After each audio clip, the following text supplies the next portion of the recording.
Hello everybody. इस video में हम डिस्कस करेंगे सोशल साइंस, 10th क्लास की सोशल साइंस के बारे में। बुक है पॉलिटिकल साइंस और चैप्टर है third, that is democracy and diversity, लोकतंत्र और विविधता। इस चैप्टर में हम ये समझेंगे कि लोकतंत्र में विविधता का क्या महत्व है, लोकतंत्र और विविधता का आपस में क्या संबंध है, विविधता लोकतंत्र में क्या भूमिका निभाता है और लोकतंत्र कैसे विविधता को प्रिजर्व करता है, अर्थात उसे फलने फूलने का अवसर देता है। आइए इसके उद्देश्यों के बारे में चर्चा करें। Objectives of the study are understanding factors that determine the outcome of politics of social divisions। इस वीडियो में हम समाज के विभिन्न वर्गों के राजनीतिज्ञों के निष्कर्षों को समझने का प्रयास करेंगे। जो राजनीति को जो प्रभावित करते हैं, ऐसे फैक्टर्स को समझने का प्रयास करेंगे। इस वीडियो में हम यह भी समझने का प्रयास करेंगे कि ओवरलैपिंग और क्रॉस कटिंग अंतर क्या होते हैं और इनमें आपस में क्या संबंध है। ओवरलैपिंग का मतलब होता है अतिव्यापन और क्रॉस कटिंग का मतलब होता है एक दूसरे से जुड़ा हुआ, एक दूसरे से मिला हुआ, अर्थात एक मिला जुला अंतर। इस अंतर को भी हम समझने का प्रयास करेंगे और इनमें से कौन सा अंतर लोकतंत्र के लिए ज़्यादा महत्वपूर्ण है, ये हम समझने की प्रयास करेंगे। इसमें हम महत्वपूर्ण प्रश्न के बारे में चर्चा करते हैं। प्रश्न है factors that determine the outcomes of politics of social divisions. सामाजिक विभाजन की राजनीति के परिणामों को निर्धारित करने वाले कारक। एक लोकतंत्र में सोशल डिवीजन होता है, सामाजिक विभाजन होता है, सामाजिक अंतर होते हैं और ये सामाजिक अंतर किस तरह से राजनीति के परिणामों को निर्धारित करते हैं, इसमें हम समझने का प्रयास करेंगे। There are three factors which are crucial in deciding the outcomes of politics of social divisions। Social divisions या सामाजिक विभाजन की राजनीति के परिणामों को निर्धारित करने वाले तीन प्रमुख तत्व माने जाते हैं। तीन प्रमुख तत्व। नंबर एक, people's perception of their identities. लोगों की उनकी पहचान की धारणा। लोग अपनी पहचान को किस तरह से समझते हैं, किस तरह से उसके बारे में विचार करते हैं, उनकी उसके प्रति मान्यता क्या है। सबसे महत्वपूर्ण निर्धारक तत्व है ये कि लोगों की अपनी पहचान के विषय में क्या समझ है और क्या उनकी सोच है, पहला। दूसरा फैक्टर है representation of a community bye political leaders and there demands. Means राजनीतिक नेताओं द्वारा एक समुदाय का प्रतिनिधित्व कैसे किया जाता है और उनकी क्या मांगें होती हैं। इसमें हम चर्चा करेंगे कि राजनीति में नेता किस तरह से लोगों की मांगों को उठाते हैं, किस तरह से एक समुदाय विशेष की मांग को समर्थन देते हैं और उसे राजनीति में रेज करते हैं, उठाते हैं। तीसरा जो महत्वपूर्ण कारक है वह है कि ऐसी मांगों पर, कौन सी मांगें, जो मांगें राजनीतिक दलों द्वारा उठाई जाती हैं, जो मांगें संगठनों द्वारा उठाई जाती हैं, ऐसी मांगों पर सरकार की प्रतिक्रिया, government's reaction to such demands। These are three important factors that determine the outcomes of politics of social divisions. सामाजिक विभाजन की राजनीति के परिणामों को निर्धारित करने में ये तीन महत्वपूर्ण कारक महत्वपूर्ण भूमिका निभाते हैं. Let's discuss these factors one by one. First is people's perception of their identities. It is very important to see how people perceive their identities. यह देखना बहुत ही महत्वपूर्ण है कि लोग अपनी पहचान को किस तरह से देखते हैं. लोगों की अपनी अलग अलग पहचान होती हैं. वो पहचान जाति के आधार पर हो सकती है, वो पहचान धर्म के आधार पर हो सकती है, वो पहचान भाषा के आधार पर हो सकती है, वो पहचान क्षेत्र के आधार पर भी हो सकती है, संस्कृति के आधार पर भी हो सकती है. तो उस पहचान को वो कैसे परसीव करते हैं, कैसे उसके प्रति अपनी धारणा बनाते हैं. If people see their identities in singular and exclusive terms it becomes difficult to accommodate.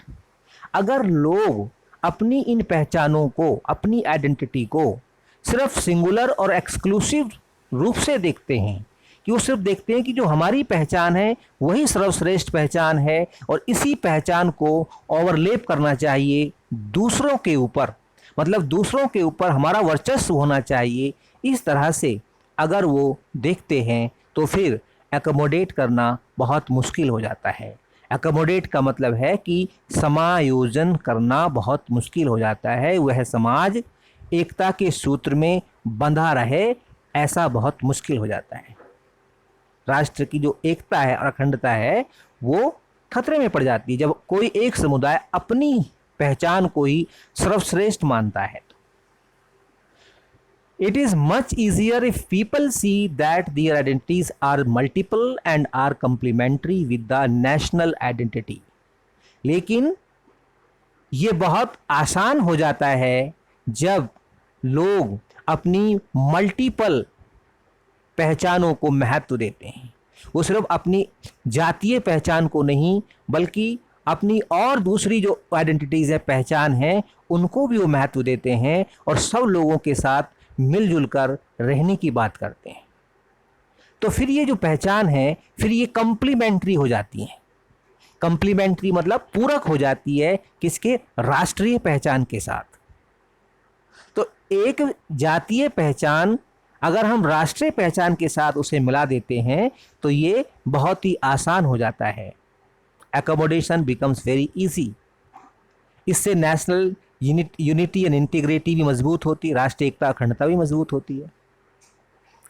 This helps them stay together. और इस तरह की भावना, इस तरह की धारणा कि उनकी अपनी जो पहचान है वो कोई ज़्यादा विशेष महत्व की नहीं है और वह पहचान उनका ही वर्चस्व नहीं होना चाहिए, सब लोगों को रिसोर्सेज मिले, संसाधन मिले, सबको अधिकार मिले. अगर यह सोच उनके अंदर व्याप्त हो जाती है तो फिर बहुत से समुदायों या कई समुदायों का साथ साथ रहना बहुत ही आसान हो जाता है. तो एक तो पहला फैक्टर ये है कि लोगों की अपनी पहचान के बारे में धारणा कैसी है. अगर धारणा सिंगुलर और एक्सक्लूसिव टाइप की, एक्सट्रीम टाइप की है, वर्चस्ववादी है, तो फिर एकोमोडेशन बहुत मुश्किल हो जाता है, समायोजन बहुत मुश्किल हो जाता है, साथ साथ रहना बहुत मुश्किल हो जाता है. लेकिन अगर यह धारणा एक तरह से कम्प्लीमेंट्री है या कोऑपरेटिव है तो फिर stay together becomes very easy. Second factor is representation of a community by political leaders. It means the outcome of politics of social divisions depends on how the political leaders, how the political leaders raise the demands of the people or the community, social groups. जो लोगों के अलग अलग समुदाय हैं उन समुदायों की मांगों को राजनीतिक दल या राजनीतिक नेता किस तरह से उठाते हैं. How do they raise the demands, पहली इंपॉर्टेंट बात. तो यहाँ पर पॉलिटिकल लीडर्स का रोल आ जाता है कि पॉलिटिकल लीडर्स किस तरह से सोशल डिविजन्स की पॉलिटिक्स को लेते हैं या सोशल डिविजन्स की पॉलिटिक्स को कितना महत्व देते हैं. अगर वो सोशल डिविजन्स की पॉलिटिक्स करते हैं तो ये बहुत ही खतरनाक चीज़ हो जाती है.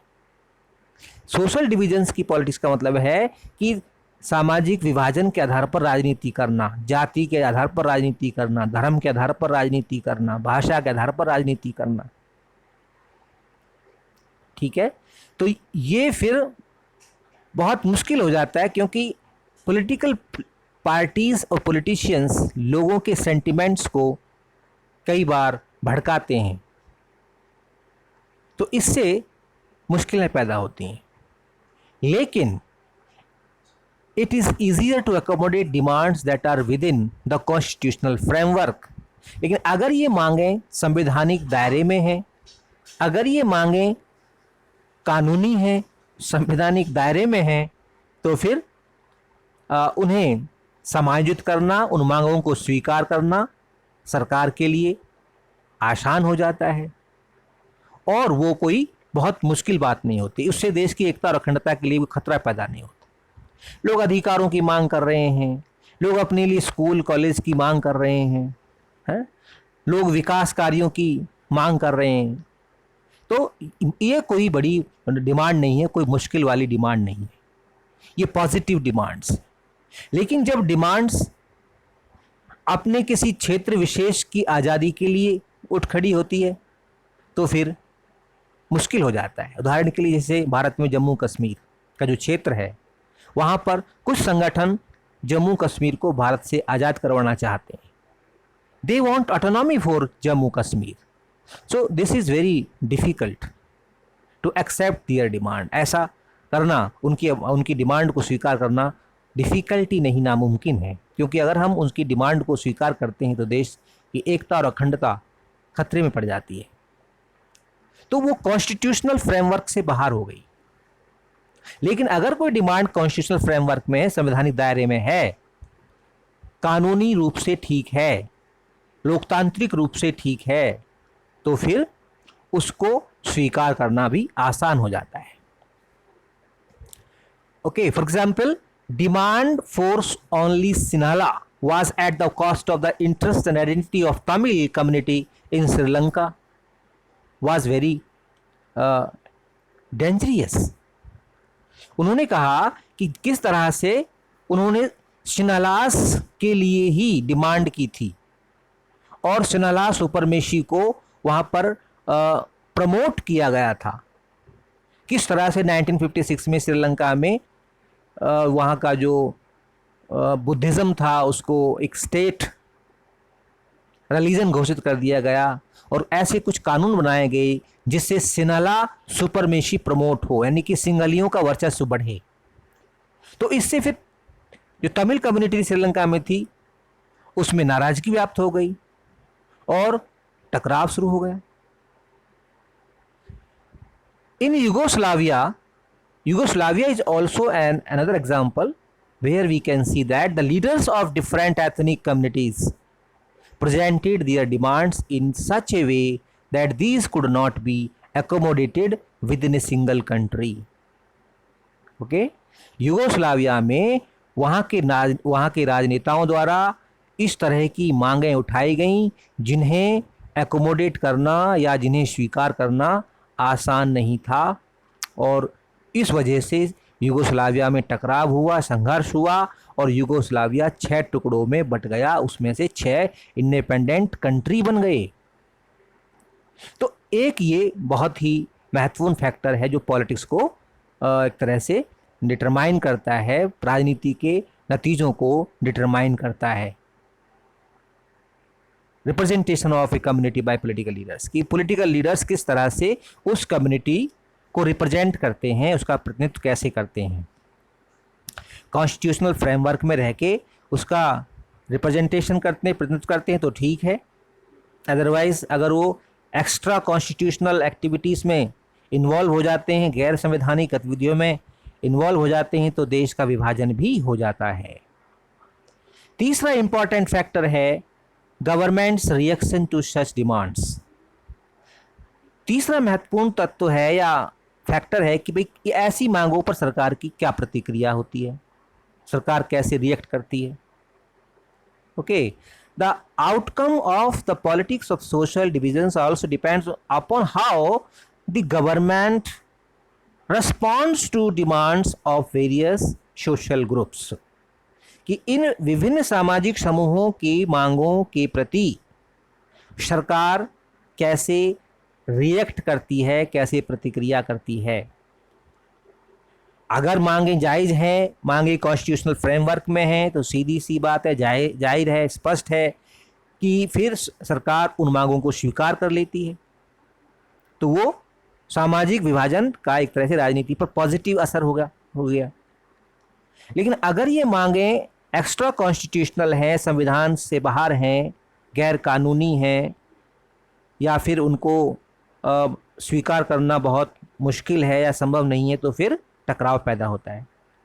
For example, in Belgium we can take here two examples, Belgium and Sri Lanka. In Belgium and Sri Lanka, if the rulers are willing to share power and accommodate the reasonable demands of minority community, social divisions become less threatening for the country. If the reasonable demands of a community are suppressed by the government, then it leads to social divisions, which in turn threaten the integrity of the country also. उदाहरण के तौर पर हमने Belgium और श्रीलंका में देखा कि Belgium में किस तरह से पावर शेयरिंग को, सत्ता में साझेदारी के सिद्धांत को स्वीकार किया जाता है, और वहाँ डच और फ्रेंच लोगों को का समायोजन, एकोमोडेशन बहुत ईजीली कर दिया जाता है, और वहाँ कोई टकराव नहीं होता, कोई तनाव नहीं होता। दोनों कम्युनिटीज़ को बराबर का रिप्रेजेंटेशन, दोनों को समान प्रतिनिधित्व दिया जाता है शासन में। ठीक है। वहीं दूसरी ओर हम देखते हैं श्रीलंका है। श्रीलंका में किस तरह से हमने देखा कि वहां पर तमिल्स और सेनालीस या तमिल्स और गवर्नमेंट के बीच में किस तरह से टकराव पैदा हो जाता है, क्योंकि श्रीलंका की सरकार एक तरह से सिंगलियों की सरकार ही बन के रह गई, और उन्होंने हर वो काम किया जिससे सिंगलियों का वर्चस्व बढ़े, उनका प्रभुत्व बढ़े और तमिल लोगों के हितों को नुकसान हो। इससे तमिलों में नाराजगी हो गई और तमिलों ने फिर टकराव का सहारा लिया, हिंसा का सहारा लिया, और वो हिंसा सिविल वॉर में बदल गई, गृह युद्ध में बदल गई, और वहां बड़ी मात्रा में लोग मारे गए। हालांकि वह सोशल डिवीजन पॉलिटिकल डिवीजन में नहीं बदल सका, अर्थात वहां देश का बंटवारा नहीं हो सका।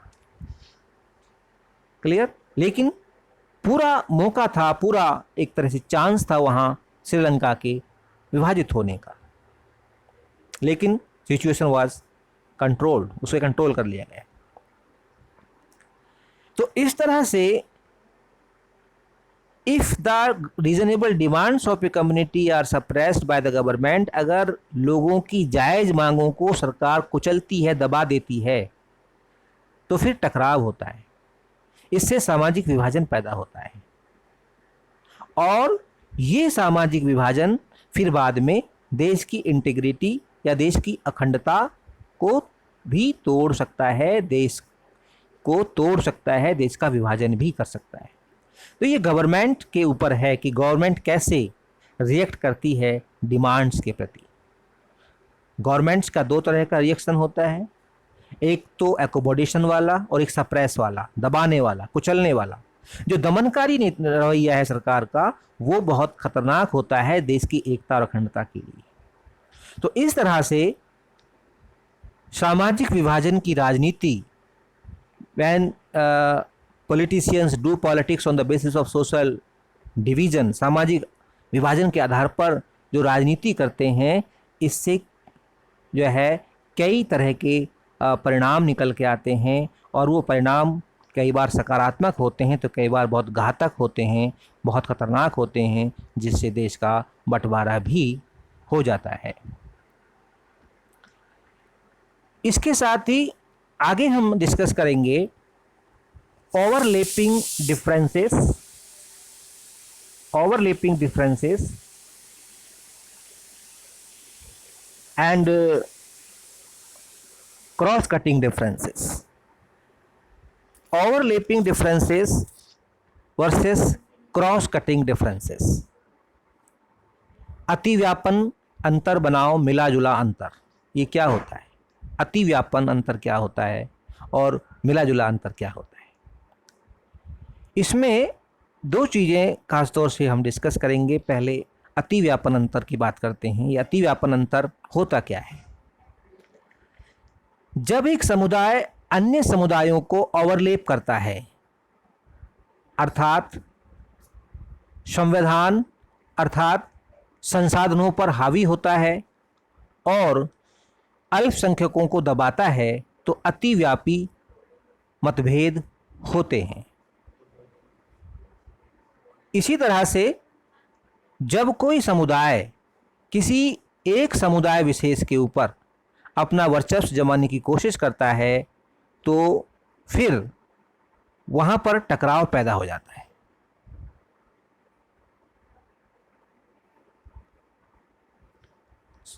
अर्थात जब अल्पसंख्यकों को दबाया जाता है या जिनकी संख्या कम है उन्हें सताया जाता है, उन्हें अधिकारों से वंचित कर दिया जाता है, तो अतिव्यापी मतभेद पैदा हो जाते हैं। क्लियर? कोई भी समुदाय, कोई भी समाज ऐसा नहीं है जहां पर अलग अलग समुदायों के लोग नहीं रहते हों, लेकिन हर समाज में लगभग एक समुदाय मेजॉरिटी में होता है और दूसरे समुदाय या समुदाय कम संख्या में होते हैं, उन्हें हम अल्पसंख्यक कहते हैं, माइनॉरिटी कहते हैं। लेकिन जब माइनॉरिटी या अल्पसंख्यकों को दबाया जाएगा और जो मेजॉरिटी है या बहुसंख्यक हैं, वो जैसे कि श्रीलंका में बहुसंख्यक हैं सिंघली, वो उन्होंने तमिलों को दबाने की कोशिश की, उन्हें अधिकारों से वंचित कर दिया था, तो वहाँ टकराव हुआ था। तो इस तरह से overlapping difference becomes very dangerous to the integrity of the nation, to the integrity of the country. When one community overlaps other communities or dominates resources and suppress minorities, then overlapping differences take place. तो उस स्थिति में अतिव्यापी मतभेद उत्पन्न हो जाता है। क्लियर? मतलब लोग एक दूसरे पर विश्वास नहीं करते, एक दूसरे को अपना दुश्मन समझने लग जाते हैं और उनके अंदर बेगानापन या फिर ऐसी भावना आ जाती है कि we are not citizen of this country, that is why we are being suppressed, that is why we are being deprived of the rights. ये भावना उनके मन में आ जाती है कि हम इस देश के निवासी नहीं हैं, इस देश के नागरिक नहीं हैं, तभी तो हमारे साथ अत्याचार हो रहा है, हमारे साथ भेदभाव हो रहा है। इस तरह से some communities face discrimination and injustice. Overlapping differences अगर जहां हैं तो वहां पर कुछ समुदायों को भेदभाव और अन्याय का सामना करना पड़ता है। क्लियर? तो ये बार बार हमें यही इस बात पर फोकस करना है कि overlapping differences are very dangerous. Clear? one community, when one community overlap other communities, it is called overlapping difference. Clear? इसका एक खतरनाक नतीजा निकलता है, और वो क्या नतीजा होता है कि यह सामाजिक विभाजन, तनाव और हिंसा और कभी कभी गृह युद्ध की तरफ ले जाता है, और यह गृह युद्ध देश को विभाजन की तरफ ले जाता है। एग्जाम्पल है श्रीलंका और युगोस्लाविया। श्रीलंका में जैसे कि वहाँ पर मेजोरिटेरियन गवर्नमेंट है, अभी भी वहाँ मेजोरिटेरियन गवर्नमेंट है।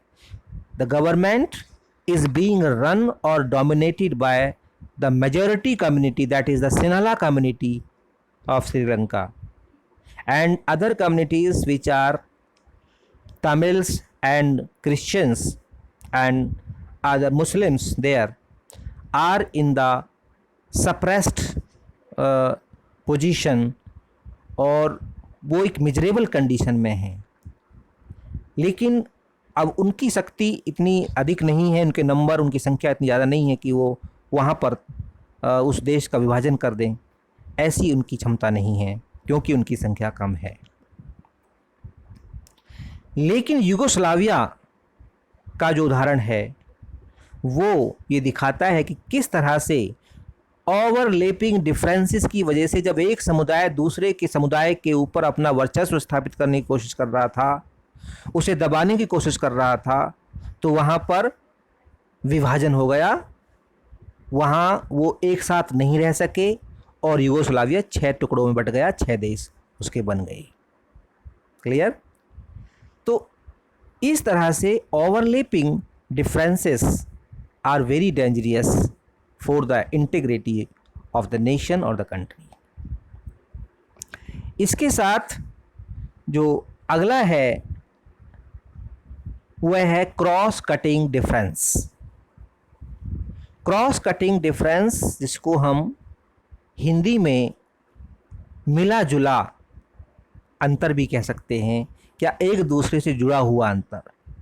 लोग डिफरेंसेस तो हैं, socially they are different, they belong to different communities, different caste, different religion, different you can say language speaking group or race, etc., but they do not want to suppress others, they do not want to overlap each other। वो एक दूसरे के को overlap करने का प्रयास नहीं करते, वो एक दूसरे के साथ मिलकर रहना पसंद करते हैं। Clear? Cross cutting differences cross cut one another. It means despite social differences, groups of people share a common interest। उन सभी लोगों का हित साझा होता है। They talk about development, they talk about education, they talk about health, they talk about justice। Clear? But they do not want to dominate the resources। They do not want to suppress others। अगर इस तरह के differences हैं जिन्हें हम मिलजुल कर रहने वाले संस्कृति के नाम से भी जानते हैं, तो ये उस देश के लिए अच्छा है और उस देश में ना टकराव हो सकता है, ना तनाव हो सकता है, ना हिंसा हो सकती है। और जब ये चीज़ें होंगी नहीं तो विभाजन तो बहुत बड़ी बात है, फिर विभाजन की तो हम सोच भी नहीं सकते।